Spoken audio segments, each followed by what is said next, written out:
meron po tayong mga reports, no, Apo. relating to the accounts of transactions of Vice President Sara Duterte and Attorney Mans Carpio. Can we refer to the cover letter first, and we'd like you to read it in full for the benefit of everyone.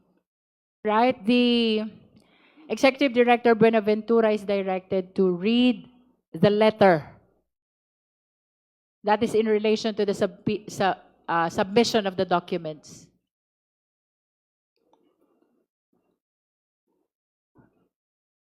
Subject subpoena ad testificandum et duces tecum issued by the House of Representatives Committee on Justice in relation to the impeachment proceedings against Vice President Sara Z. Duterte. This refers to the issuance of the House of Representatives Committee on Justice of the subpoena ad testificandum et duces tecum in relation to the verified complaints for impeachment against Vice President Sara Z. Duterte, requiring the Anti-Money Laundering Council or AMLC to bring on or before 22 April 2026, 10 a.m., the original or certified true copies of all reports of covert transactions and suspicious transactions reported by any and all banks to the Anti-Money Laundering Council or AMLC involving Sara Duterte, Carpio, and or Manasseh Carpio, covering the period starting from 2006 to 2025, and any and all investigations or reports or related reports or documents prepared by AMLC involving the reported covert transactions and suspicious transactions. In compliance with the subpoena, the AMLC formally transmits the original and or certified true copies of the following documents. So Annex A, covert transaction report, CTRs, and suspicious transaction reports, or STRs, for the period 2006 to 2025. Annex B, financial intelligence reports on Vice President Sara Duterte Carpio, and Annex C, investigation reports on A, Manasseh Carpio, and B, Sara Duterte Carpio and Manasseh Carpio. We also provide the following summary. For Sara Duterte Carpio, number of CTRs, 313, number of STR, 17, total amount involved, 3,772,760,972 pesos and 48 centavos. Total amount of inflow, 1,832,539,360 pesos and 45 centavos.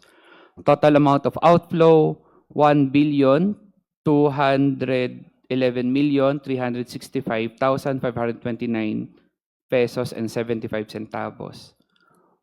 For Manasseh Carpio, number of CTRs, 317, number of STRs, 16, total amount involved, 2,988,466,740 and 47 centavos.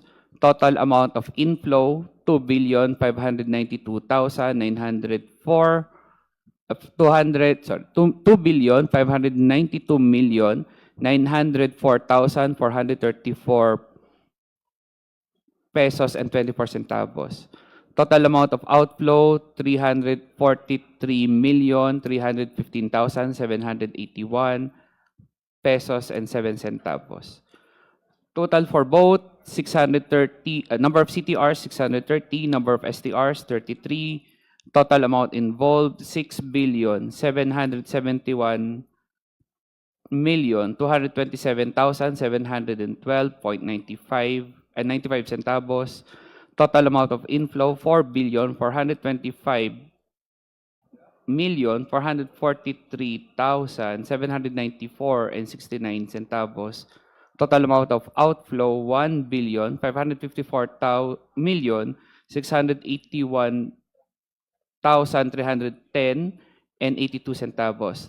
There are undetermined inflow or outflow transactions based on our system, but we see transaction movement, so we categorize it as undetermined. So that is 791,102,000 6,607 and 44 centavos.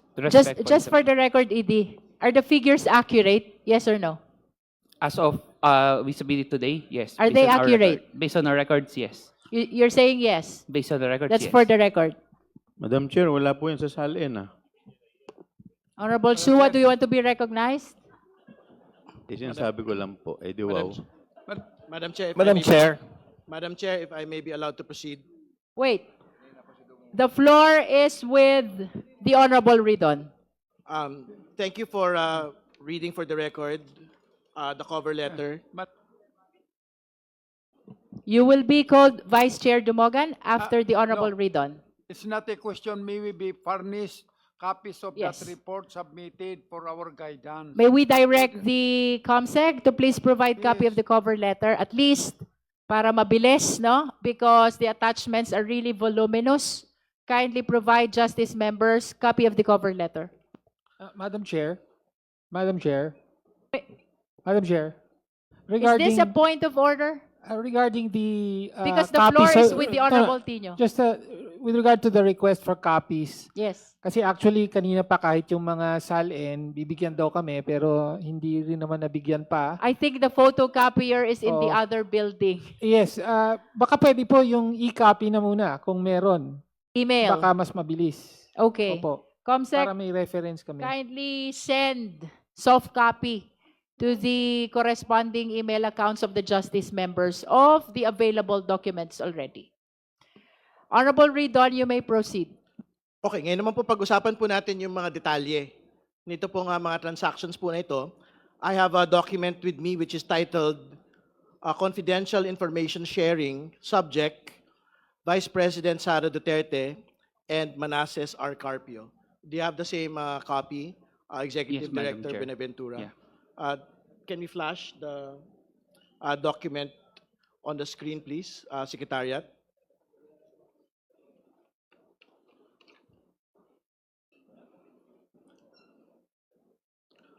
So we would want to direct the executive director not to read the entirety of it because it is a bit voluminous, but we would want him to read particular portions of it. I refer you to page 2 of the document, Summary of Transactions. Can you read from that point until Can number we flash the document referred to by the Honorable Ridon? COMSEC, please be directed as well to provide a copy of this summary of transactions to the Justice members. Can we suspend so that we can flash the document for the benefit of everyone, Madam Chair?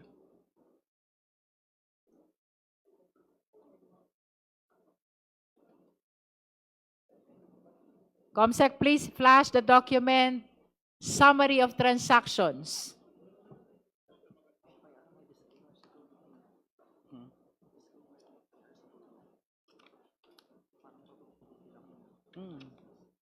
Oh.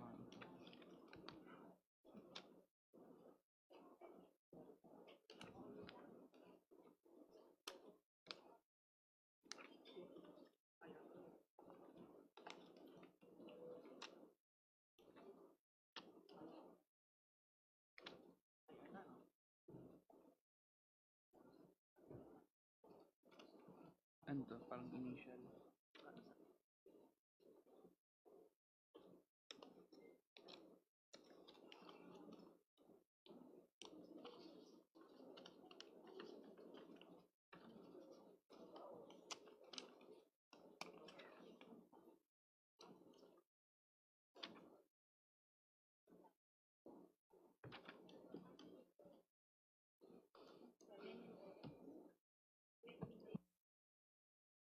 Madam Chair, can we suspend until we can flash the document to the screen, please? Hearing is temporarily suspended.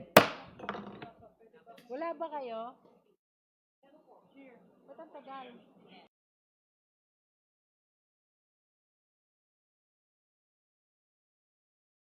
Resume. While we are waiting for the document subject matter of the clarificatory questions of the Honorable Ridon, with the indulgence of the Honorable Ridon, we recognize first the Honorable DS Janet Guerin. Thank you very much, Madam Chair. Maraming salamat rin po, Congressman Terry Ridon, for the quick interjection. While we are waiting for the documents, Madam Chair, may I propound some clarificatory questions to the AMLC representative? Kanina po nasabi niya, covered transaction reports and suspicious transaction reports. Pag sinabi po pang covered, nasabi niyong may basihan. Tama po ba o mali? Tama po. Ito po yung lahat ng transaction kapag nireport ng bangko, kailangan lagpas 500,000 pesos. At pag sinabing covered, Madam Chair, ang ibig po ba sabihin nun ay tiningnan nyo pero merong basihan or justifiable na legal ang transaksyon na ito? Tama po ba o hindi? Covered transaction reports. Sa report lang po ng bangko sa amin, hindi pa po namin ma-determine at that point. Okay. When we say suspicious transaction reports, ano po ba, Madam Chair, ang pagkakaiba ng covered transaction reports vis-a-vis suspicious transaction reports? So, unang-una po, yung suspicious transaction reports, wala po siyang halaga. It can be below 500,000, maaari pong 10,000, 20, 30, 50. Maaari din pong sobrang laki, lumagpas din ng 500,000. Pero ang pinagkaiba po niya sa suspicious transaction, ang tinitingnan po natin or ng covered person or ng bangko na nagre-report, meron bang mga kahinahinala na mga transaction or galaw doon sa kanyang galaw nung kliyente niya. So kasama na po dito yung mga nabanggit ko kanina na enumeration na nabanggit po kanina nung nagtanong po. Pero nagbigay rin po ako ng halimbawa na medyo madali masundan. Halimbawa nga po yung kung meron pumasok o lumabas na pera pero walang malinaw na basihan or pinanggalingan or pundasyon kung bakit meron kang ganitong transaksyon. Yeah. If the Secretariat is not yet ready, Madam Chair, may I proceed to my next clarificatory question? Nakasaad kanina sa cover letter nyo ang sinabi nyong financial intelligence reports. Can the Honorable Representative from AMLAC define what a financial intelligence report means?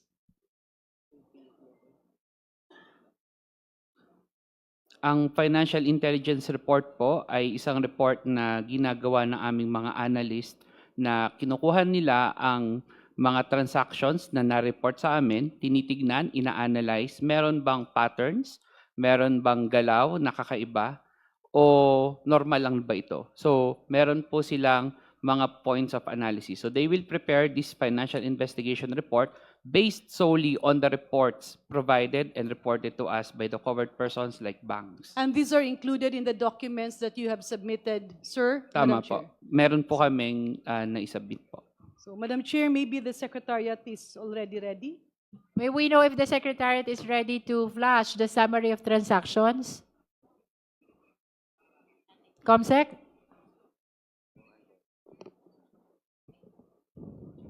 Not yet ready? Would you like to proceed, Honorable D.S. Garin? Let They're still me scanning. proceed. Kasi nga, hinihintay nga natin yung mga kopya.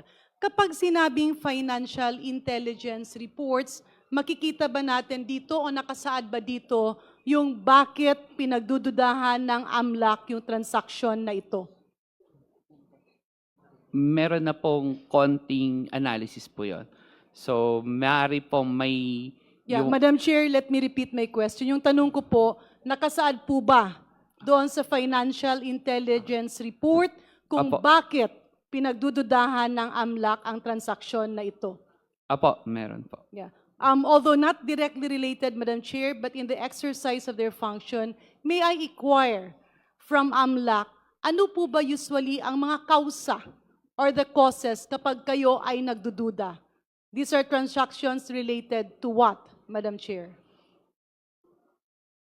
Una-una po is kapag itong transaction na to ay may kinalaman sa mga predicate crimes o yung mga krimen na nakasaad sa AMLA. Pwede po ba nating himayin, Madam Chair, ano po ba ang sinasabing predicate crime? Magbigay po tayo ng halimbawa. Sa batas po, may sa Anti-Money Laundering Act, may nakalagay na mga krimen na pinanggagalingan nitong mga proceeds ng mga illegal na activity. At ilan po sa mga predicate crimes na meron tayo ay bribery, corruption, fraud, drugs, kidnapping for ransom, plunder, robbery, extortion, huweteng, masyaw, violation of tax crime. Income, kunyari, income galing sa negosyo, yan po ba covered ng suspicious or covered transaction o hindi? Kapag po lumagpas ng 500,000 yung isang transaksyon, ire-report po yun as covered transaction. Pero tinitingnan nyo kung siya ba napasok bilang income sa mga negosyo na nakasaad. Ang bangko po yung unang nakakakita nun dahil sila po yung may kliyente doon sa individual na yon at yung bangko po yung nagre-report sa amin.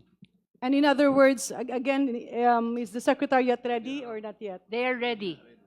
Okay, I submit, Madam Chair. We are temporarily suspending the clarificatory questions of the Honorable Garin to give back the floor to Honorable Terry Ridon. Please flash the document summary of transactions. Thank you, Madam Chair. May we request the Executive Director to read number 2 to number 7 of this particular report. Summary of transactions. VP Sara's accounts generated a total of 371 large transactions and 30 suspicious transactions from 13 October 2005 to 20 January 2026 with transaction amounts reaching as high as 55.158 million. Additionally, transactions involving other parties' accounts wherein VP Sara was identified as the beneficiary and or counterparty comprised 15 large transactions and 1 suspicious transaction from 20 June 2006 to 2 April 2025 with amounts reaching up to 7.44 million. Historical trend of transaction reports, a review of the AMLC database records show a total of 417 transactions amounting to approximately 3.92 billion from 2005 to 2026, reflecting substantial financial activity over a long period. Transaction activity was relatively limited in the earliest years, with only 1 transaction recorded in 2005, 540,000 before increasing significantly starting 2007 when transaction values surged to 208.15 million. Financial movements intensified between 2009 and 2013 with consistently high annual totals exceeding 400 million, including notable peaks in 2009, 704.93 million, 2010, 648.58 million, and 2011, 597.15 million. Activity gradually moderated from 2014 onward, with annual transaction values generated ranging between 40 million and 85 million, except for smaller movements in 2023, 4.78 million, and 2025, 1.06 million. A moderate uptick was again observed in 2024, 13.45 million, before declining in 2025 and early 2026, indicating reduced financial activity in the most recent period.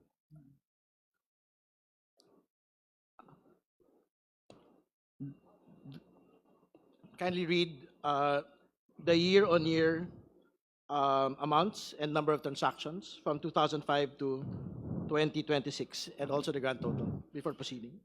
Year 2005, number of transactions 1, amount 540,000. 2006, number of transactions 12, 185,485,299.4 pesos and 42 centavos. 2007, number of transactions 14, 208,154,545 pesos and 99 centavos. Before proceeding, I'd like to state for the record that the net worth of the Vice President, as stated in the SALN for 2007, is only 7.250 million. Please proceed. 2008, number of transactions, 7, 46,901,376. 2009, 27 transactions. Before proceeding, I'd like to state for the record that for 2008, the net worth of the Vice President, as stated in her 2008 SALN, was only 18.493 million pesos. Please proceed. 2009. 2009, number of transactions, 27. Amount, 704,928,792 and pesos and 32 centavos. We would like to state for the record that for 2009, the net worth of the Vice President then was 18.281 million as stated in her 2009 SALN. Please proceed. Both manifestations are noted by the committee. 2010, number of transactions, 34. Amount, 648,582,662.40. Before proceeding, I'd like to state for the record that for 2010, the net worth of the Vice President then was 16.242 million as stated in her 2010 SALN. Please proceed. Manifestation is noted. For 2011, number of transactions, 26. 597,152,536 pesos and 97 centavos. I'd like to state for the record that for 2011, the SALN net worth of the Vice President was 14.271 million as stated in her 2011 SALN. Manifestation is noted. In Please proceed. 2012, number of transactions, 15. The amount, 407,875,524 and 23 centavos. Before proceeding, we'd like to state for the record that the net worth of the Vice President for 2011 was 14,271,000,000 as stated in her 2011 SALN. Please proceed. Manifestation is noted. 2012, number of transactions, 15. Amount, 407,875,524 pesos and 23 centavos. For 2013, number of transactions, 14. Amount, 406,864,909 pesos and 28 centavos. 2014, number of transactions, 15. Amount is 252,427,031 pesos and 76 centavos. 2015, number of transactions, 25. Amount, 85,141,813. 2016, number of transactions, 13. Amount, 46,407,353 and 81 centavos. 2017, number of transactions, Before 20. proceeding, we'd like to state for the record that the net worth of the Vice President in 2016 was 34,895,000 as stated in her 2016 SALN. Please proceed. In 2017, there are 22 transactions amounting 46,391,903 pesos and 32 centavos.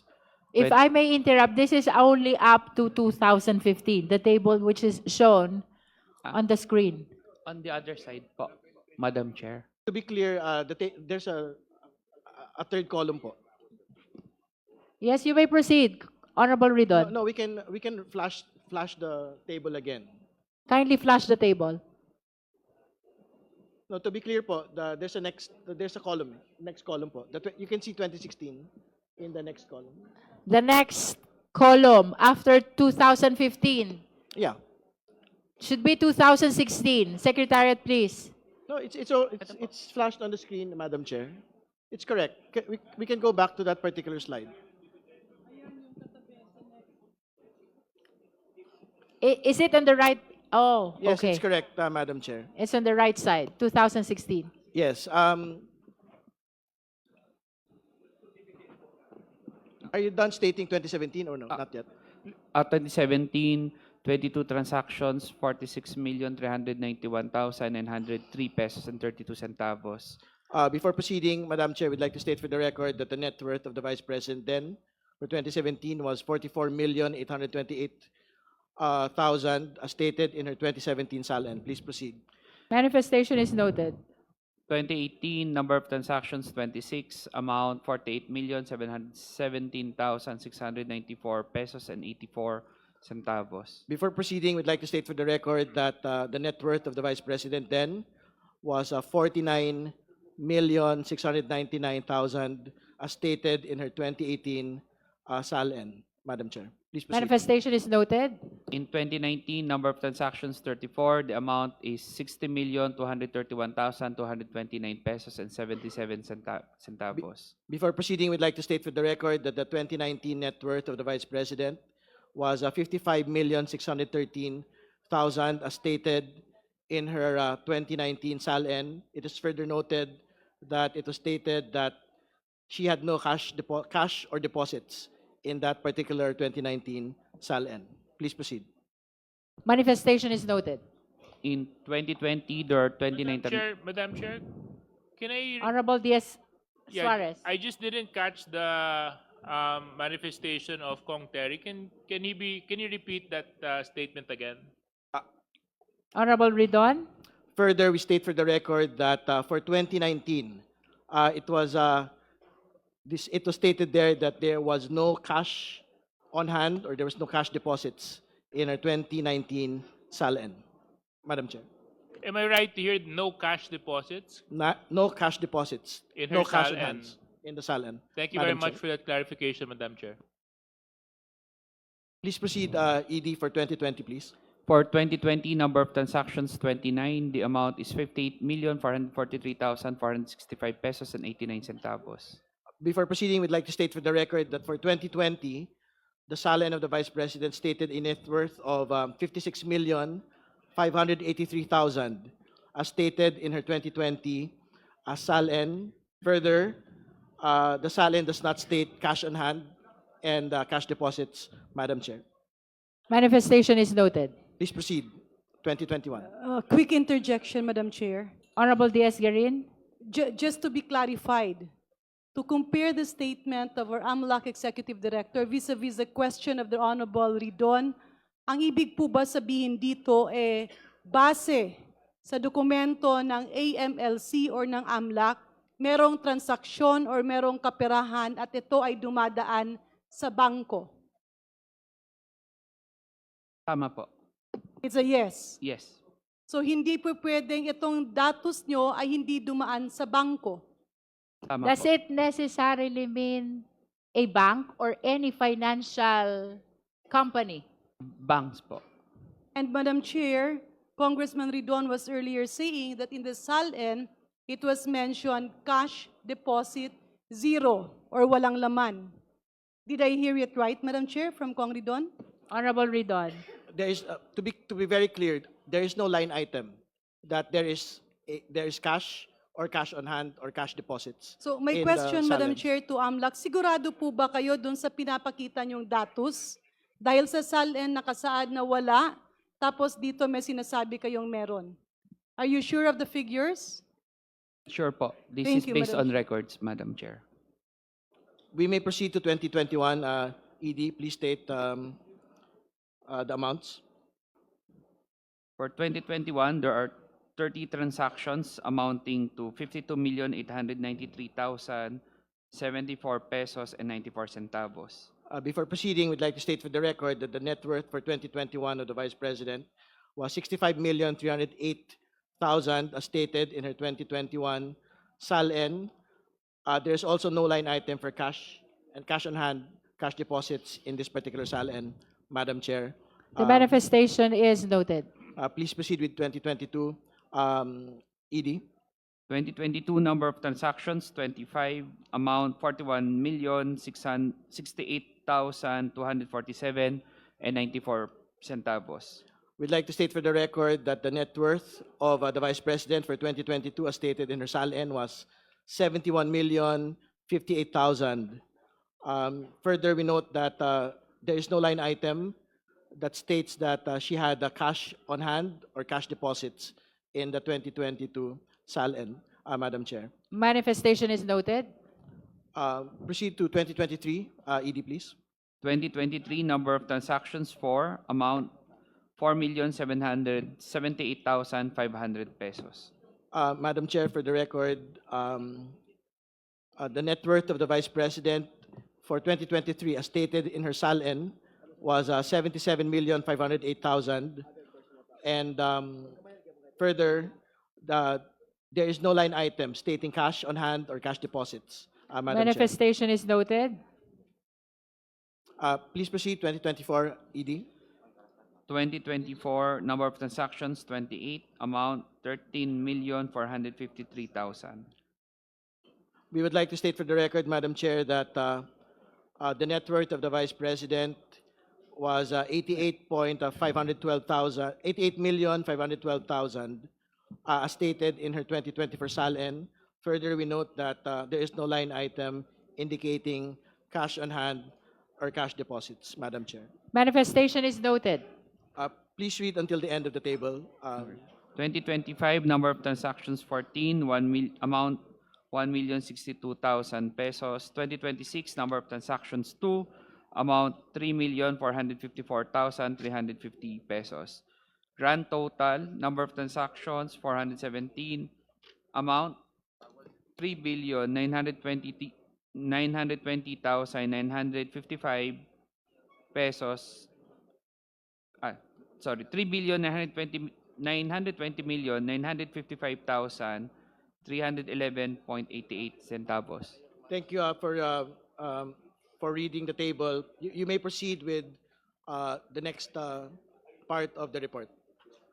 Honorable Ridon, I understand that the committee secretariat prepared a matrix in line with your manifestation. Net worth vis-a-vis cash or bank deposit declaration vis-a-vis transaction per report of AMLC. So if the committee secretariat is ready, kindly flash just to conclude the clarificatory questions raised by the Honorable Ridon, including his manifestations.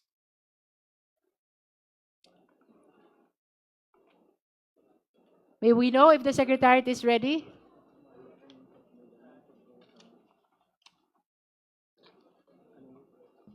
Madam Chair. Madam Chair. The Honorable Amben Amante. I have one question for AMLAC. Ilang Okay. accounts po ba itong pinag-uusapan po natin? Again, we are pertaining to transactions and not accounts. So, to all the justice members, please be guided. Okay, thank The you. subject matter of the subpoena is not account. It's transactions. Okay, thank you, Madam Chair. Just one clarificatory question, Madam I'm not Chair. yet. Maybe I'm the not- executive director can answer first. Madam Chair. Honorable Ridon, we're waiting for the Okay, matrix. all right. Thank The you. floor is still with the Honorable Ridon. We're just trying to make use of the time. ED, the question of the Honorable Amben is the number of transactions. If you can answer that question, how many transactions is involved or contained in your report?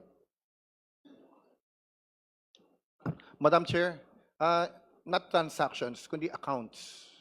But the subject matter of our subpoena is not account. Okay. The subject matter is transaction. Okay, Madam Chair. So will you pursue your question? No more? No more, Madam Okay, with the indulgence of the Honorable Ridon, while waiting for the matrix to conclude your manifestations in the report of Executive Director Buenaventura, may I call first the Honorable Sara Ilago. Yes, Madam Chair. I'd like to pursue the query of Representative Amben, but now in regards to transactions. Yes. So does this cover, do these transactions cover withdrawals? Yes or no? Outflow. It includes withdrawals. Deposits, Madam Chair, yes or no? Yes, Madam Chair, included as well. Purchases, what about purchases? Yes, Madam Chair. For ease of reference, the list of the nature of the transactions are actually found in the next page, which is page 3 of the report. Yes. So there are different transactions there. I understand that the reference that was used by the AMLC in their report is inflow and outflow. So perhaps for consistency, let us confine to the use of terminologies transaction, inflow, outflow. Madam Chair, we don't have the copy of the rest of the report of Yes. the MLC yet. It is being reproduced. All right. So maybe we can go back to Honorable Ridon. Honorable Ridon, please proceed. Yes, I think while waiting for the slides, the executive director can continue reading Okay. the rest of the report. Transaction report details, please. Transaction report details.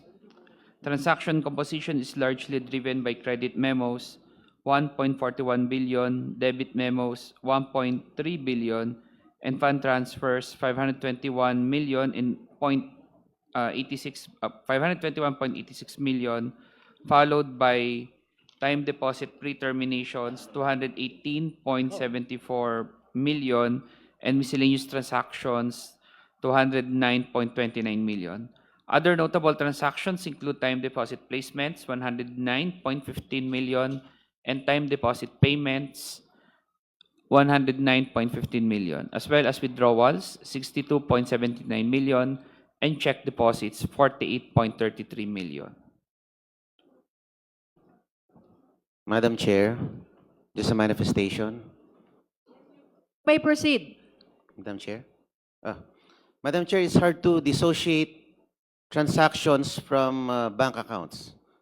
Kasi ang binabanggit po ng AMLC are deposits, actual withdrawals, actual payments which pertain to bank transactions. So it's very hard to separate bank transactions from bank accounts. That's my manifestation, Madam Chair. Your manifestation is noted. Madam Chair, just a clarification. Honorable Ridon, are you... We will wait first for the matrix We can actually before you proceed. proceed. We can actually proceed, Madam Can Chair. we please allow first Honorable Ridon to finish with his clarificatory questions? Thank you, Madam Chair. I think we can dispense with reading the table. We can proceed to number 5. Meanwhile, insurance-related transactions, including sell life insurance policy, 43.42 million, and purchase of life insurance policy investments, 20 million, are also present. Notable movements alongside purchase of checks, 20.03 million, loan payments, 18.23 million, and encashments, 15.10 million. Smaller value transactions include loan pre-terminations, check clearing, loan availments, cash deposits, collections, bills payments, credit card payments, bond purchases, salaries, pension credits, inward remittances, and credit card purchases. Before proceeding with number 6, can you clarify po yung difference ng inflow transactions, because this is the subject of the next paragraph, versus the total transactions, which you had previously read for the record? What is the distinction between inflow transactions and the total amount of transactions? Honorable Ridon, if I may interrupt, the table is ready to be flashed. Would Sige you- po.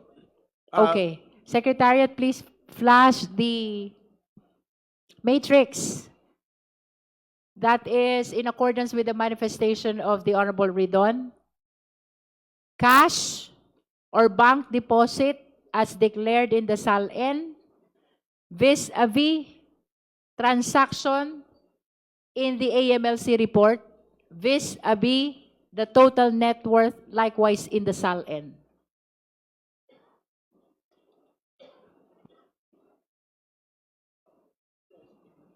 Yes, just before proceeding, Madam Chair, I think we would want to particularly note that from 2007, when we had received copies of the SALN, the net worth of the Vice President was just 7,250,000. But there were transactions that had gone through her accounts. um, amounting to 208 million pesos. I think the same is clear in the other years, no? We'd like to highlight, for example, 2009. She had a SALN of 18.8 million, but 704 million had gone through her accounts. We'd like to state for the record as well, 2010, net worth of 16.2 million, but the transactions going into her accounts was 648 million. For 2011, 14.2 million, but transactions going into her accounts were 597 million. For 2012, net worth is 22.1 million, but going into her accounts in 2012 was 407 million. I think the same is true in other years, Madam Chair. It is just a bit smaller, but it speaks to the clear disparity from what had been stated in the year-on-year SALN's net worth of the Vice President, Madam Chair, just for the record and before proceeding. Madam Chair. Confirm from the AMLC. With regards to your reported transactions, does it mean cash transactions? It's Not- just a yes or a no? No, no, not only cash transactions. Not necessarily cash. Honorable Ridon, are you finished with your... No, we will deal with the rest Let's of the allow report. him to finish first, and then I will call you Honorable We will Suntay. deal with the rest of the report, Madam Chair, because this is just about VP Sara. There are two personalities in the report, including Attorney Carpio. Please proceed with inflow transactions. Number 6. Inflow transactions, a review of the identified inflow transactions shows a total inflows of approximately 1.51 billion with identified inflow activity identified only during the period 2006 to 2022. These inflows largely dominated by credit memo transactions amounting to 1.41 billion, which account for majority of the recorded inflows. Other notable sources of inflows include check deposits totaling 48.33 million, deposit transactions amounting to 45.73 million, and cash deposits of 4.95 million, while fund transfers 6 million, inward remittances 0.99 million, and salaries pension credits 1.05 million represent relatively minor portions of the total inflow.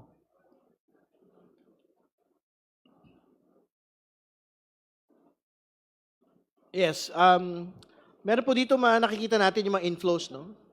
Maganda po siguro we can read for the record as well kasi magkakaiba po ito, hindi po ba? From doon sa binasa ho nating nauna. Ito po yung inflow transactions. Ibig sabihin, ito yung mga pumasok na Tama. mga kaperahan sa mga accounts. Tama po ba? Tama po. Sige po. You can just read the grand total from 2006 to 2022, please. So for 2006, grand total 122,156,866 pesos and 28 centavos. 2007, 105,094,767 pesos and 87 centavos. 2008, 22,225,157.35. 2009, 372,464,396 pesos and 16 centavos. 2010, 323,282,749.01. 2011, 215,637,944.42. 2012, 199,058,755.08. 2013, 96,852,782.94. 2014, 2,500,000 pesos. 2015, 23,796,782.94. 2016, 9,066,071.43. 2017, 9,866,071.43. 2018, 3,500,000. 2019, 6,293,000. 2020, 1 million. 2021, 800,000. 2022, 1,003,000 pesos 967.31. Grand total 1,514,599 1,514,599,312 pesos and 22 centavos. Siguro po para malinaw, Executive Director Benaventura, ibig sabihin ho ba from 2006 to 2022, ito po yung pumasok na kaperahan sa account ni Vice President Sara, 1.5 billion over the course of these years. Tama po ba? Tama po. Ngayon naman po, puntahan ho natin yung investment-related activities. Madam Bago tayo Chair. mag-proceed, labas pa ho ba ito doon sa total transactions o kasama na po ito? Kasama na po.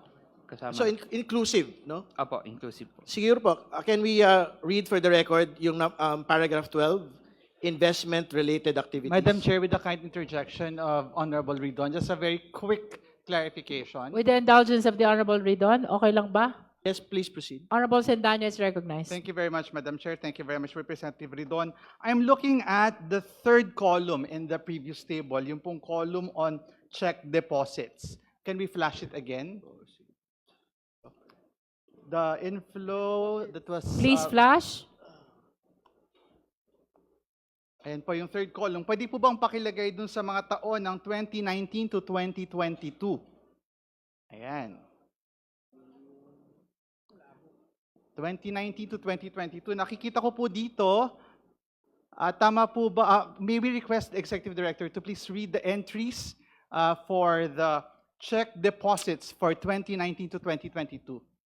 For 2019, 6,293,000. For 2020, 1 million. For 2021, 800,000.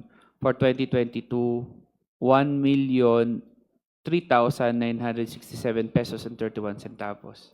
Pakituloy na po hanggang 2023 and 2024. Please flash the 2023 and 2024. Wala na po Sige sa po. table. Dito lamang po sa Madam Chair, a very quick observation. From 2019 to 2022, meron po mga cash deposit na na-flag sa account ni VP Sara Duterte. At ito rin po yung panahon na batay sa kanyang SALN ay walang nakalagay na entry sa cash on hand tsaka cash in bank. I just want to put that on record, Madam Chair. We note the manifestation of the Honorable Sendanya. Sige po, we can proceed to investment-related activities. Can we read number 12, please? An analysis of investment-related transactions from 2010 to 2025 shows total investment inflows of approximately 327.89 million, significantly exceeding investment outflows of 111.15 million. Investment inflows were particularly substantial in the earlier years, with 106.64 million recorded in 2010 and 106.68 million in 2011, followed by smaller inflows in 2012, 2.43 million, and 2013, 2.99 million. A renewed period of investment activity emerged from 2018 to 2022, during which both inflows and outflows were recorded annually at nearly equivalent amounts, ranging from 18.15 million to 24.12 million. Notably, 2023 onwards recorded no investment movements, indicating a cessation of investment activity in the most year. Sige po, pasukin na po natin yung total na lang nito pong investment-related activities. Ano yung inflow nito? Can you read it for the record, please? Yung grand total, Madam Chair? Yes po. ng Perhaps we investment. need to flash again the table in the cover letter. Hindi, If ito po, Honorable tulad- Ridon is asking for the No, total? this po muna. Yung For this investment- item, okay. Yung inflow po ng Okay. investment-related activities. For grand total of inflow, 327,888,459 pesos and 67 centavos. Sige po, before proceeding to the accounts of transactions of Attorney Carpio, All right. very relevant po, Madam Chair, na banggitin po natin, no? Is this for whose This is just transaction for, is this? Vice President Sara. Vice This is for President. the respondent vice president. Yes, madam. Tama po. And now you're proceeding to the transaction of the husband. Madam Chair. Yeah, but we just wanted to summarize po for Please proceed. Vice President Sara. So to be clear, ED, ito pong total transaction amounts, no? Grand total ay 3.920 million. Tama po ba? Total transactions, Vice President Sara Duterte. Based on record, 3,920,555,311.88 based on record po. Tama po. Ang susunod po yung inflows, can you state it again for the record?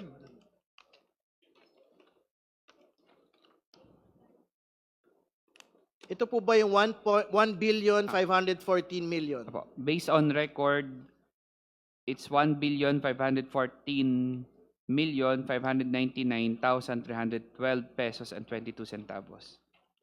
At ito po ang investment-related activities. Ang total inflow po nito ay 327 million. Can you read it again, the entirety? Based on records po, it's 327,888,456 pesos and 67 centavos. Salamat po. Pinapabanggit po natin ito for the record, Madam Chair, dahil kailangan po natin ibangga ito pong amounts na ito doon po sa 88 million net worth ng atin pong pangalawang Pangulo to date. No? Ibabangga din po natin ito doon sa year-on-year na net worth ng atin pong pangalawang Pangulo mula po noong 2007. At makikita po natin dito na kahit mag-usap po tayo sa total transactions, mag-usap po tayo sa total inflows, kahit mag-usap po tayo doon sa total investment activities ng atin pong pangalawang Pangulo on her transactions, hindi ho magbabangga doon po sa kabuuan ng kanya pong net worth at 88 million at doon po sa mas maliit pa nga na mga net worth in a previous reporting. So we can proceed, Madam Chair, to the Madam Chair. transactions of Attorney Carpio. Madam Chair, before we proceed. With the indulgence of the Honorable Ridon, may we recognize Honorable D.S. Biron. Yeah, thank you, Madam Chair. Just a quick clarification to our ED. Nakita natin that the bulk of the inflows came from credit memo. Is that correct to say, ED, that this credit memo amounting to 1.4 billion came from an existing account directly deposited to the account of VP Sara? That we cannot confirm at the moment. We have to verify that specific transactions. And if the verification proves that it came from an existing account, deposited directly to the account, would you be able to tell us or reveal to us kung isang account ito, dalawang account, or it came from a common account? Is that possible? We can check, Mr. Chair, Madam Alright. Chair. Okay, thank you, Madam Chair. Thank you, Honorable D.S. Biron. Ma'am, Madam Chair, point of The Honorable clarification. D.S. J.J. Suarez. Yeah. Ma'am, para lang po maunawaan ko po yung proseso ng pagre-report. Ito pong mga tinatalakay na covered or suspicious transactions, ito po ay inire-report sa inyo ng bangko o AMLAC ang nagpa-flag nito? Paano po ba ang sistema? Bangko po ang nagre-report dito sa email. So, therefore, the bank determines kung ano yung mga considered na flag, suspicious, tapos nire-report sa inyo. Tama po. Okay. Mahalaga po kasi malaman yon, Madam Chair, kasi upang maunawaan natin na yung bangko mismo ang nagpapadala ng na-report nito sa AMLAC. And it's not AMLAC looking into the specific accounts of these individuals. Am I right to state that, Madam Chair? Tama po yun. Okay. Thank you. So, sa madaling salita, para mas maunawaan po ng tao, hindi po iniimbestigahan ng AMLAC yung mga specific na bank accounts. Yung mismong report, ang pinanggagalingan po nito ay yung bangko mismo. Sila ang nagre-report sa AMLAC. At ang nakakapagtaka po, Madam Chair, para yatang hindi nagtutugma yung kwento sa kwenta. Dahil sa SALN kanina na binabanggit po ng ating kasamahan na si Congressman Terry Redon, may mga sinabi na wala na may cash on hand, kaso lang base sa pasok at labas ng pera, mas malaki po yung nai-report ng AMLAC at ng mga bangko sa AMLAC kaysa sa dun sa lumalabas sa SALN. So, pwede ko rin po bang masabi, Madam Chair, na maaari AMLAC na hindi pa kumpleto ang report kasi ang sabi niyo po, bangko lang po nagre-report sa inyo. So there may be other transactions that may have not been reported to you because they may have thought that those were not suspicious, neither were they flagged. Am I right to assume that?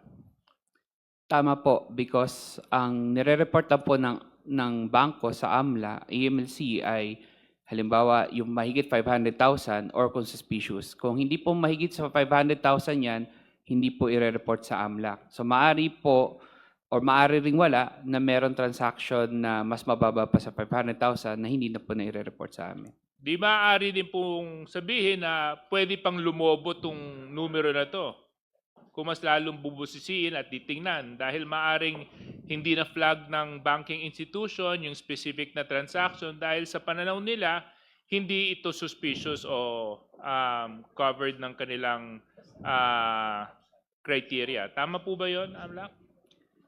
Hindi ko po masabi pero theoretically, posible po. Maraming salamat po. Thank you very much, Madam Chair.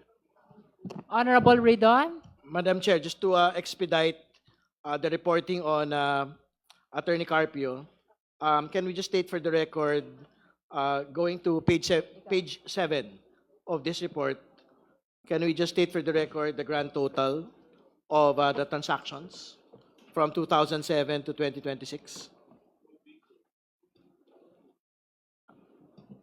Is that part of the content of the report? Yes. The total It is transaction? page Yes, 7. Madam Chair, yes. The grand total is 403, a number of transactions 403. The amount is 3,129,984,775 pesos and 34 centavos. All right. Can we go to the inflow transactions of Attorney Carpio? Page 10. Can you read it for the record, please? The grand total.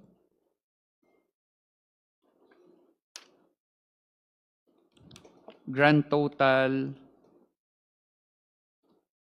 for inflow transactions, 201,911,860.37. Okay, maraming salamat. Ito po ba ay mga accounts na at transactions na hiwalay po doon sa mga transactions po ni Vice President Sara? Ibig sabihin, baka naman kasi meron silang joint accounts, no? So hindi ba ito nakakomingle doon po sa mga nauna na po ninyong mga binanggit na reports, no, on the Vice President?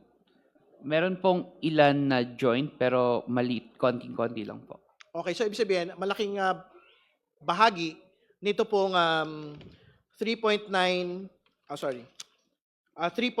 billion total transactions, 201 million inflow transactions ay mga accounts po mismo ni Attorney Carpio. Tama po ba? Maaari po, yes. All Based right. on records lang po. And for the record, Madam Chair, binabanggit nga ho ng atin pong AMLC na magkahiwalay pa ho ito. At pagka pinagsama-sama po natin, particularly po, yung inflow transactions na lang po, nung pong ating pangalawang Pangulo at ng atin pong, at ng kanya pong may bahay, malayo pa rin ho doon sa 2024 net worth ng ating pong pangalawang Pangulo at malayong malayo doon po sa pinagsimulan po niyang net worth for 2027. Yun lamang po. Maraming salamat, Madam Chair. Madam Chair. Madam Chair. The Honorable Suntay, and then the Honorable Benny Abante, and then the Honorable Tino, Honorable Elago. Thank you very much, Madam Chair.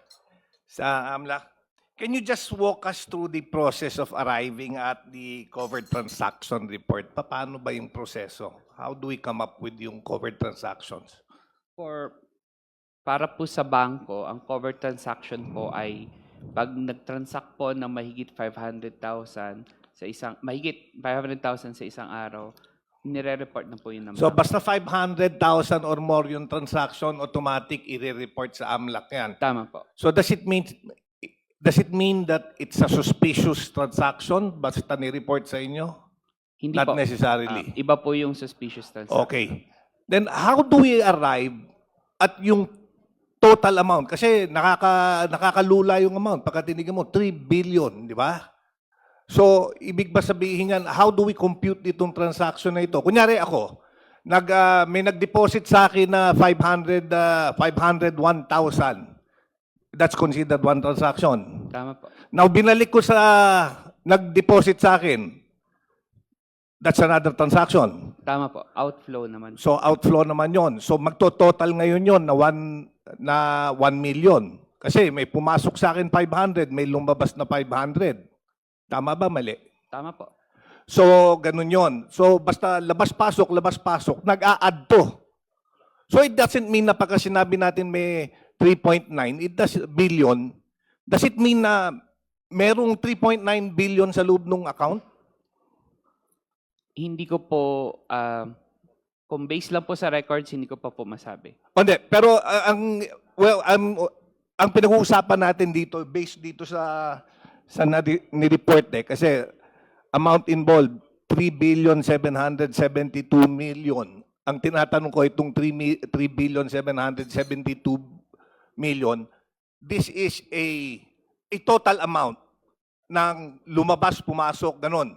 Tama po. Transactions Kagaya ang po sinabi siya. mo, Total po ng transaction. Baka nag-deposit sa akin 500, lumabas 500, kinekwenta yon. So every time naglalabas-pasok, nagdadagdag yon. Yung sa theoretical lang po, pero for this case po, hindi ko po masabi yun. Ay, hindi mo masabi. Pero maaaring ganon. Theoretically, posible po yun sinasabi. Oo. Now, I would also like to point out, kasi napansin ko, we started 2005, di ba? Yung report na binigay nyo, 2005 to 2025. Apo. Oh, I just also like to put it on record that an impeachable officer can only be impeached for actions involving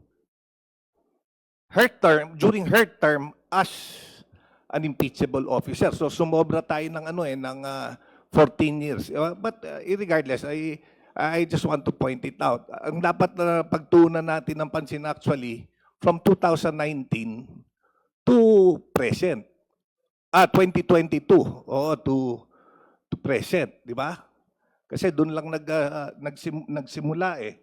Now, babalikan ko, nung 2022, nawala na yung sinulatan ko. Nung 2022, may pumasok sa account niya, well, yung na-flag ng AMLA, nung 2022, which was the time she was Vice President, 41 million. Yun yung lumabas-pasok sa account. Nung 2023, 4.7 million. Yun yung lumabas-pasok sa account. Nung 2024, 13.4 million. Yun yung lumabas-pasok sa account. Nung 2025, 1 million na lang ang lumabas-pasok sa account. Tama ba? Based on sa Based report. on I records. just want to Yeah. be clarified para lahat tayo clarified dito sa mga numero na ito. Based on records, tama po. Oo. So based from 2022, siguro ang lumabas-pasok sa account niya 45, 58, 59, mga 60 million in the past from 2022 to 2026 in the past 4 years. Tama, mali? Hindi ko po masuma on the Hindi, spot. sinuma ko Madam galing Chair. Maybe you sa can report niyo make ito eh. reference, Honorable Suntay, to that Yes, particular I'm page where referencing you are from reading. what they submitted. Kasi nagka-breakdown kanina eh. Di ba, nagbigay kayo ng breakdown kung magkano lumabas pumasok noong 2005, magkano lumabas pumasok noong 2006, noong 2007, noong 2008, noong 2009. Inad ko lang mula 2022 hanggang 2025. More or less po. More Oo, or less. mga Apo. ganon. Okay. Thank you very much, Madam Chair. Madam Chair. Thank you. Madam Chair. The Honorable Bishop Abante, and then I called Honorable Tino and then Honorable Ilago. Thank you, Madam Chair. Ako'y natutuwa kay Congressman Suntay kasi sinabi niya nalulula siya sa amount. Ako nahuhulog na eh. Sa amount ha. Grabe ho yung amount. Oo. Ngayon, in line with the questioning of Congressman JJ, gusto ko lang po malaman, yung nire-report po ng mga bangko, sila di ba nagsasabi kung ito ay covered or suspicious transaction? Yung covered po, ang batas po ang nagsasabi kung magkano Oo. ang i-report. So, mahigit 500,000. Okay, Yung- alam kong batas. Apo. Pero who determines that? Ang The bangko banks na ba? po. Yung bangko Ang po. bangko? Yung bangko po. Therefore, yung report ng bangko, sinasabi na sa inyo kung covered to o suspicious. Tama po. Tama po. Hindi kayo. Hindi po. Okay, yan ang gusto kong malaman. Pangalawa, ang question ko sinabi nyo din na meron tinatawag na time deposit placement na dineposito nila on time deposit. Alam nyo ba kung magkano po yung time deposit placement na yan?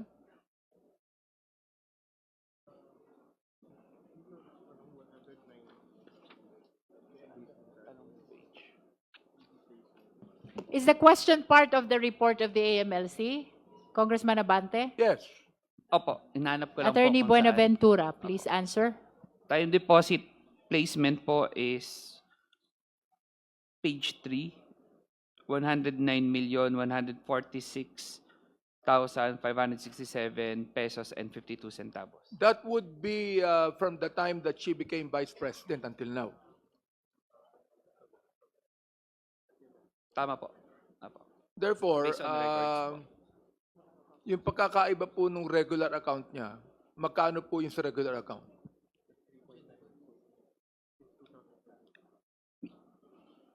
Yung regular accounts po, wala po dito na specific na regular accounts, hindi ko po masagot. Meron bang outflow and inflow sa time deposit placements? Meron bang outflow? Transaction? I understand that that is a probing question already, Honorable Abante.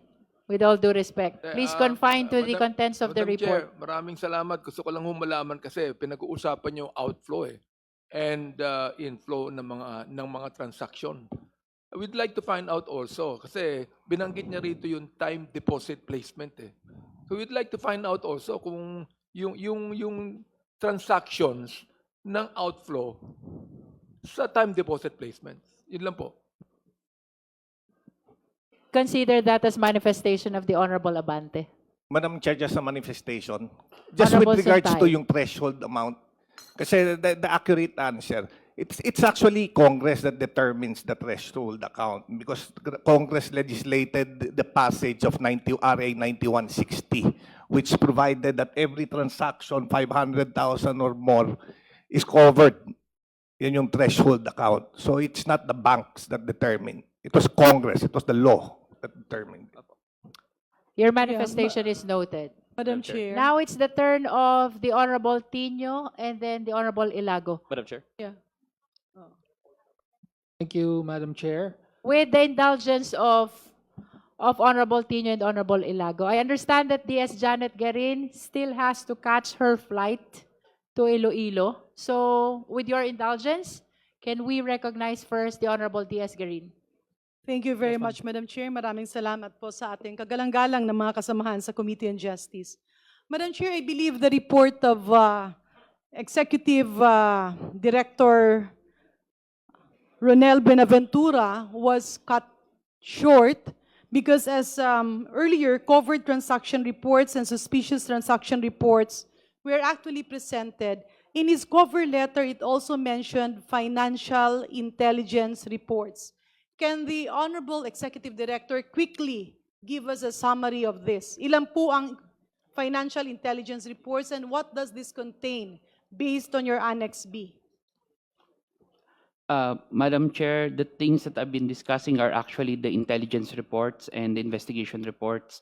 The the covered CTRs and STRs are submitted separately. So in that, there's only pure submissions of and details of bank. The one that we have are already processed information. There is an analysis involved. So this already counts as a report on those CTRs and STRs.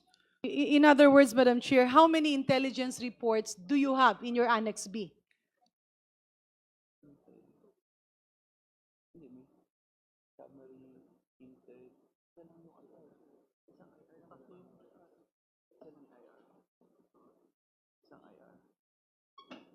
So ilan? Apat. Apat na. Let me just confirm with the team.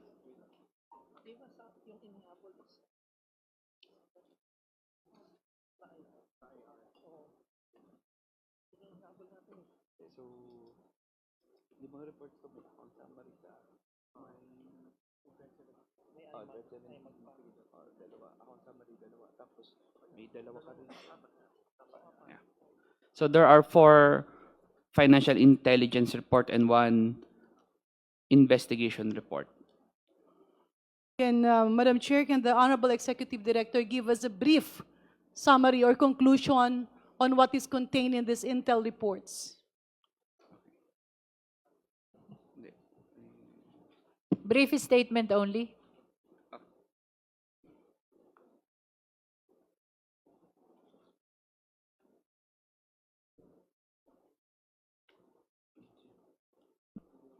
Let me rephrase my question, Madam Chair, in the interest of time. Doon po sa inyong intel reports, sir, meron po ba kayo nakitang kahina-hinala o wala?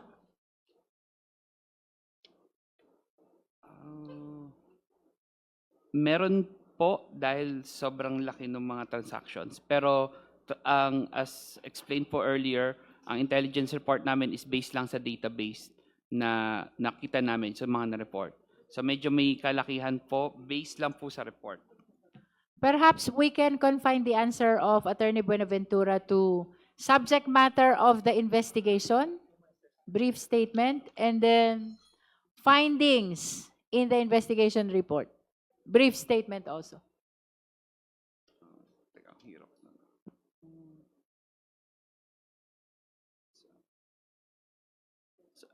Madam Chair, sorry, for investigation report. Yes. Okay.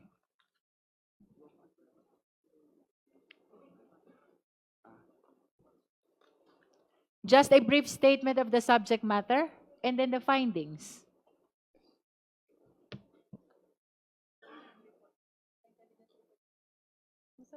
For the financial investigation report, we have one on Attorney Manasseh Carpio, and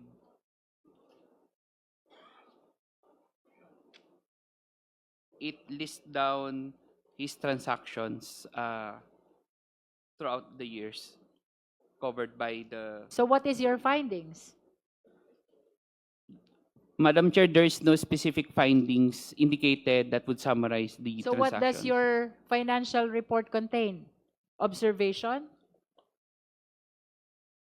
Yes. Okay. Can you briefly state the observation of AMLC with respect to the financial investigation?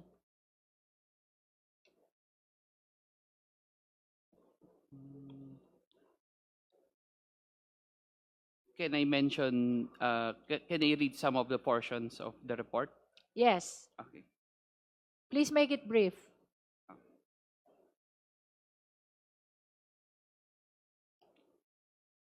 So for The summary of transactions reported for Attorney Carpio is shown below. It's in table form. For purposes of comparison, two-time buckets were identified. The first is from 2016 to 2026, which are the years when the Duterte family had national political scene. The other bucket are the years prior to 2016. And the biggest transactions involving Attorney Carpio are the purchase of MCCC-TC debit memo, which account for 86.55% of the total value of his reported covered transactions during the period 2016 to 2022.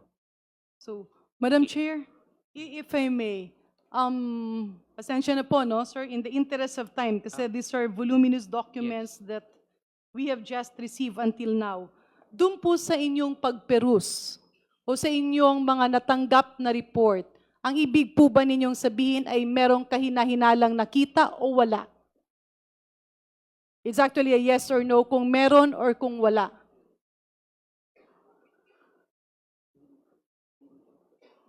Is that covered by your report or it is simply confined to covered and suspicious? It is only, the question, Madam Chair, requires me to go beyond the report because it's Alright. not indicated in So the report. that is I a am not probing competent. question, I DS am- Janet. Let us confine to the content of the report of AMLC. So, let me rephrase my question, Madam Chair. Base po doon sa mga annexes na sinusubmiti ng AMLAC, at ngayon po kasi patuloy pa nating pakonti-konti natatanggap ang mga dokumento. Sa pagkakaintindi ko, ang sinasabi ng ating AMLAC Executive Director ay meron silang mga financial intelligence report. Tama? Tama po. You mentioned the number 17, you mentioned the number 4.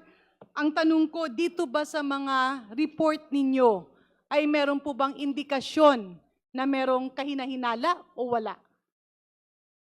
Hindi ko po masabi. Does that mean, Madam Chair, that this warrants further investigation via possibly a formal trial?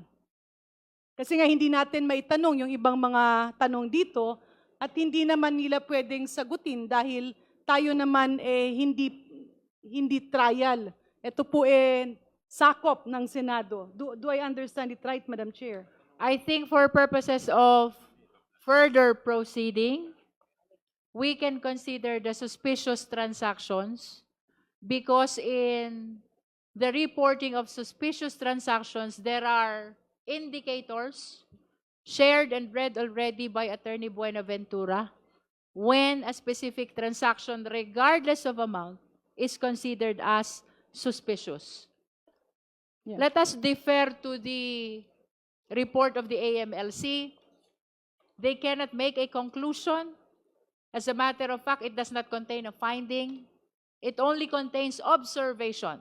So, we have to satisfy ourselves as to the report of covered transactions and suspicious transactions. By suspicious transactions, there are surrounding incidents already which were considered by AMLC, why those were considered as suspicious. So it will be based on the judgment of the justice members whether these suspicious transactions will be considered for the purpose of determination of probable cause. Madam Chair. The Honorable Chua. Yes, thank you, Madam Chair. The Honorable DS Garin is not yet finished. Last question, Madam Chair, if I may, before I leave my chair, leave my time to the next interpellator. Of course, I have not perused over the qualifications of the Honorable Executive Director, Madam Chair. At sa pagkakaintindi ko, ang opisina po ng Executive Director ay nagmamando ng basic qualifications. Can the Honorable Executive Director confirm to this August body na siya po ay kwalipikado sa kanyang posisyon na hinahawakan? Ako po ay kwalipikado sa posisyon na hinawakan ko. At kapag po ang inyong opisina ay tumitingin sa mga transaksyon, ang tinitingnan niyo po ba ay ang mga tao? Do you check data based on specific personalities? Or do you check data based on the information that is being submitted or given to you by the banks? Sa information lang po kami tumitingin, Madam Chair. Hindi po sa katauhan. Hindi po. Ibig sabihin, ang proseso ng AMLAC applies to all and not to select individuals. Tama po. Wala po kayong bias, sir. Tama po. Wala po. Thank you, Madam Chair. Thank you, Honorable Garin. With the indulgence of the Honorable Tino and the Honorable Elago, the Honorable Roger Gutierrez would just want to make a counter manifestation to the Honorable Suntay. Madam Chair, The Honorable Gutierrez is recognized. thank you, Madam Chair. With the indulgence, it's not a counter manifestation. Just a short point po, no, kasi I know we're moving on with the topics. Very short. I think that's a very good point raised by Congressman Suntay. Yung example niya po na halimbawa, pag ako binigyan ng 500 at nagbigay ng 500, the amounts can change. But at the end of the day, zero po yung laman, supposedly. So, Madam Chair, I'd like to ask si AMLC Benaventura, on that point, the reports can really bloat it. And you mentioned na hindi po klaro, you need to look into it to be able to tell kung ano po yung laman. Hindi ko po masagot kung ano yung next action na ginagawa o hindi gagawin o gagawin ng AMLC patungkol dito. Pero sa proseso po ng AMLC, once we have the reports, tinitignan din namin, ang susunod ay yung mga remedies na available sa AMLA. Halimbawa, mag-further bank inquiry, magkakaroon ka ng freezing or ipapa-forfeit or magkakaso ka ng money laundering. Pero at this point po, hindi ko po masabi kung meron o wala. Hindi po outside the subpoena po yung kung ano yung next namin na step dito, kung meron man. But Madam Chair, just looking at the report itself, wouldn't a good indication be yung net po between the inflow and outflow? Sorry po. Wouldn't that be a good indicator? Just if we're looking at the reports alone, the net between the inflow and outflow. For example, binigyan po ng, for simplicity, si Attorney Buenaventura sent me 500,000. I sent you back 500,000. You sent me back 500,000. I sent you back 500,000. Zero po yun on my end. But if Attorney Buenaventura sent me 500,000, Attorney Morales sent me 500,000, I only sent 500,000 to Attorney Sanchez. I have a net of 500. That is correct. So, looking at the reports, magkano po yung net?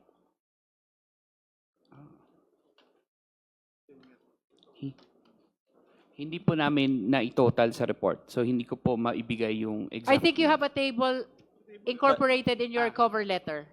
Madam Chair, for simplicity, let's take a look at the 6.7 billion amount of inflow, amount involved. So, 4. Can we flash the summary of transactions So, Madam contained Chair, in the cover letter?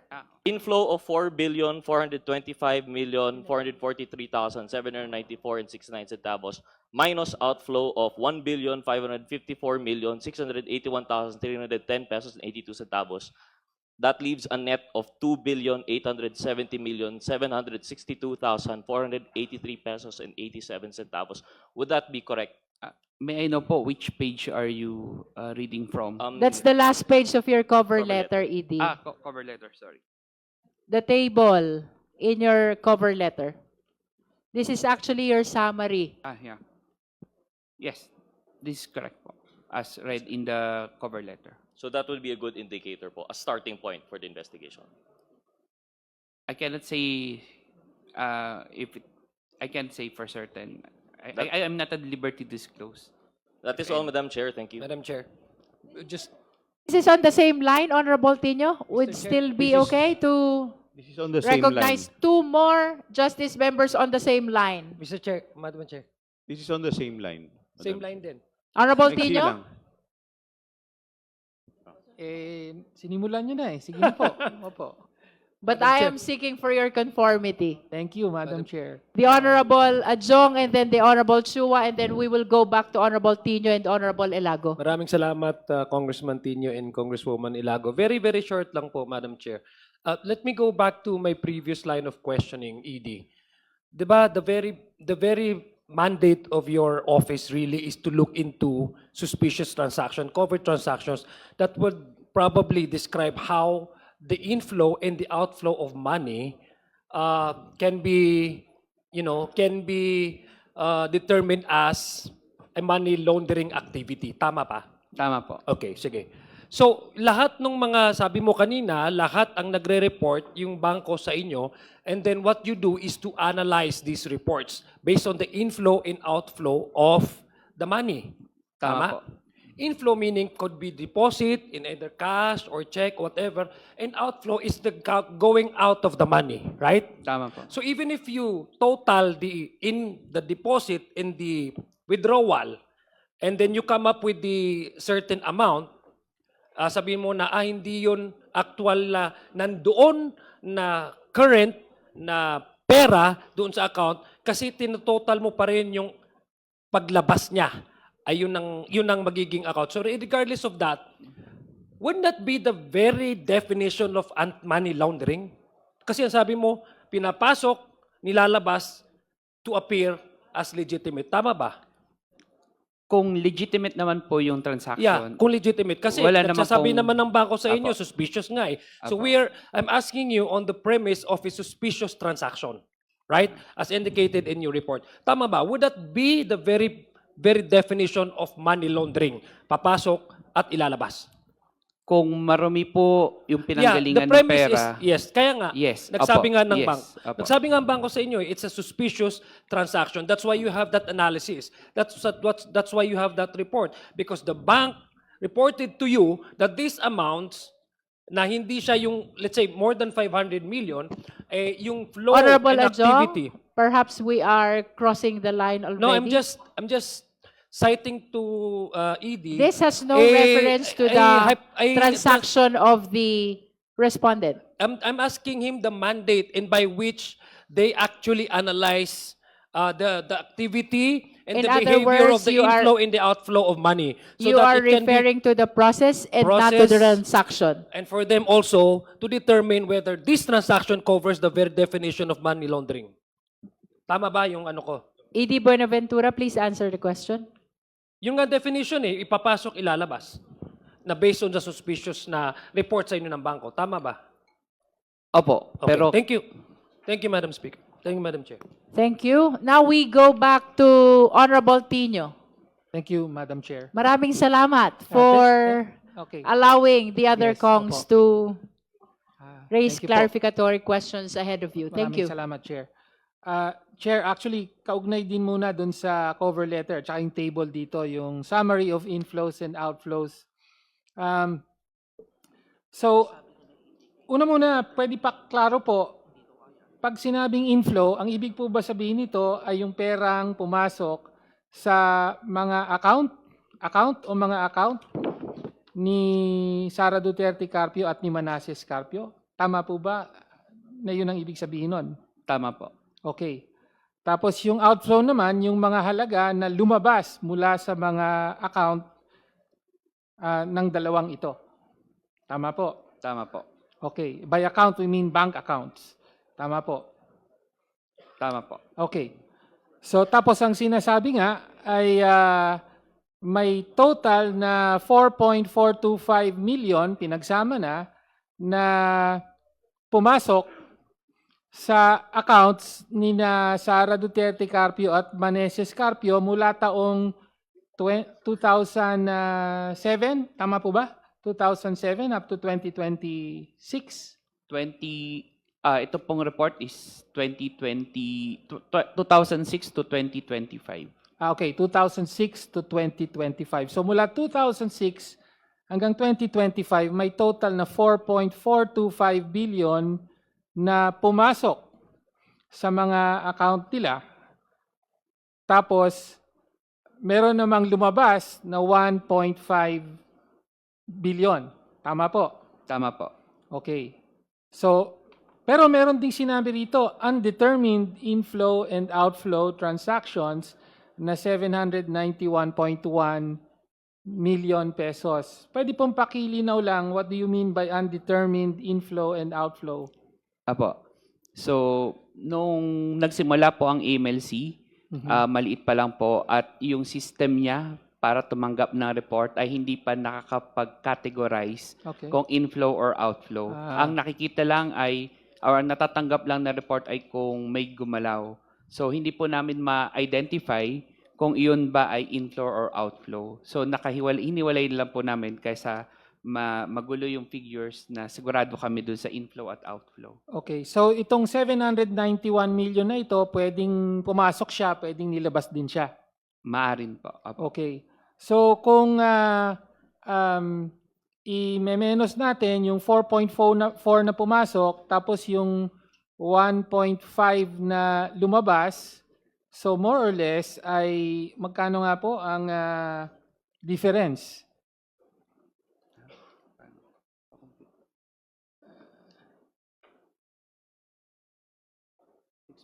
So roughly mga 2.9.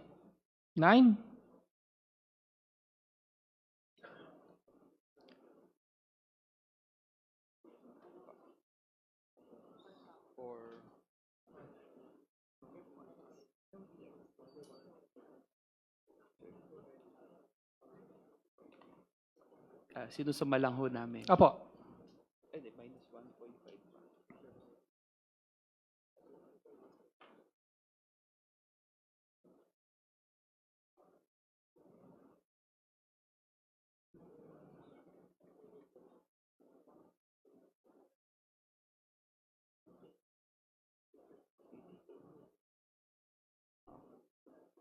More or less yung katugma naman po na 791,102,607.44. You mean yung difference? Apo, bali, ang, It's 4.4 as against outflow of 1.5. So sorry. parang hindi Apo, yata... mali po yung Opo. na-compute namin. Pasensya na po. Mga 2.9 yan.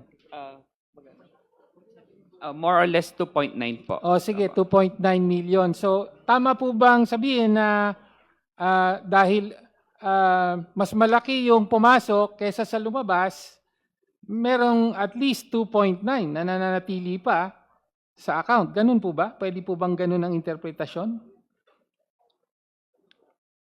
Maari po, maari din pong hindi. Kasi yung pong reports na to ay ito lang po yung Para sa humigit covered. sa 500,000. So, Oo. kung below po yun, maari pong nagtatransact sila, pero wala po. Pero maari din po na tama din po yung sabi niyo. Oo, So, maaring mga posibilidad lang po, Oo. theoretical lang po. Oo, Based on report, hindi ko po basta masagot. may 2.9 billion na difference doon sa pumasok at saka sa nilabas. Mas maraming pumasok kaysa nilabas. So posibleng may 2.9 billion pa na natitira, pero posible ring hindi kasi baka nilabas din yon, kaya lang, for example, below the 500,000 threshold. Maari po. Oo. Yun, So, theoretically. Pwede ko po for masagot example, based kung on nag-withdraw records. po ng 499,000, kasama pa po ba to sa mare-report sa inyo? Hindi po. Sa Hindi unang na. report, hindi po. Kaya lang po, Madam Chair, meron po kasi tinatawag na structuring Mhm. sa batas. So kapag po na-flag ng bangko na you're intentionally evading Okay. the reporting threshold of more than 500,000, the bank will even report all of your transactions as suspicious. Okay, so kung ibig sabihin kung may pattern ng withdrawal na 499,000, magiging suspicious na rin yon. Apo. Dahil parang halatado na iniiwasan yung Tama po yun. threshold. Okay. So, ngayon naman po, doon sa inyong, I think it's your intelligence report na pinresent kanina, sa page 3 po, pwede po bang ma-flash? Yung page 3? Comsec, kindly flash page 3 of the summary of transactions.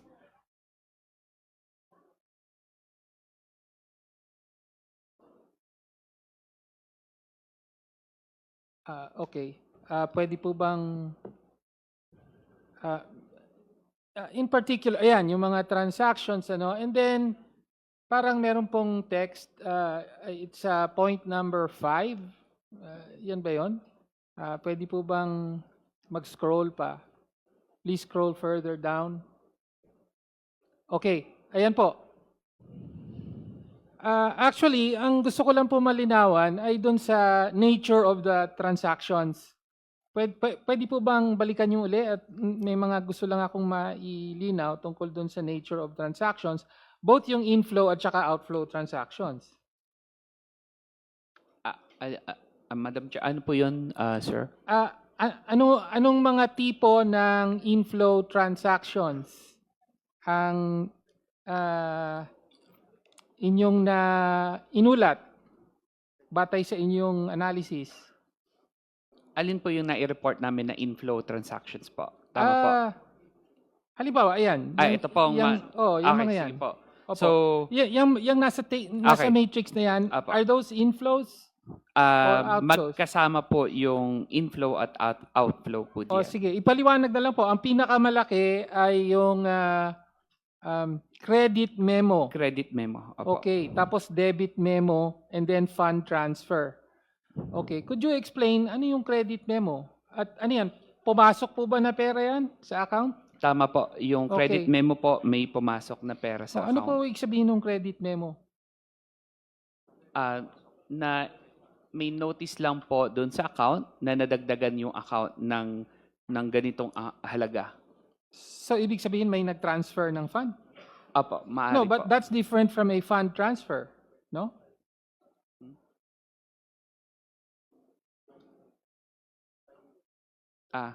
Ilinawin ko rin po, yung nakalagay po kasi dito, nung araw, yung nabanggit ko nga po na yung AMLC ay maliit pa rin at Okay. hindi pa ganun ka-sophisticado. Okay.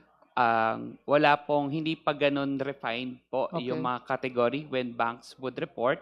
So, and ganun din sa system ng AMLC nung araw. So, credit memo, parang kahit na anong pumasok nung araw sa account mo, yun yung papasok na, tinatrato na po yun na credit memo. Okay. So, karamihan po yan, kaya medyo malaki po if you look at po yung page 4. Parang early years po yan, 2016, 2006, yung sumunod lang po na page. 2006, 2007, 8, 9, at 2009, and so on. Yan, hanggang 2013. So pag sinabing credit memo doon, basta mga May kahit po- na anong pumasok Apo, sa bank account. Apo, nung araw po kasi Oo. hindi pa po Okay. sophisticado. Okay. Tapos yung debit memo naman na 1.028 billion, Ganon din po yung explanation ko po. Karamihan din po kasi nung araw ay pag nabawas, debit memo lang yung tinatawag. so ito naman mga bawas sa account. Apo, nabawas. So ito naman yung po. lumalabas na pera. Apo, tama po. Okay. Tapos yung fund transfer, papasok o palabas o ano ba yan? Inflow po, papasok po. Inflow. Okay, mga inflow. Okay. And then yung iba are siguro mas time deposit pre-termination. So nilabas po to. Apo, palabas po yan. Okay. Miscellaneous transactions and so on. Yung iba mga purchases. Okay.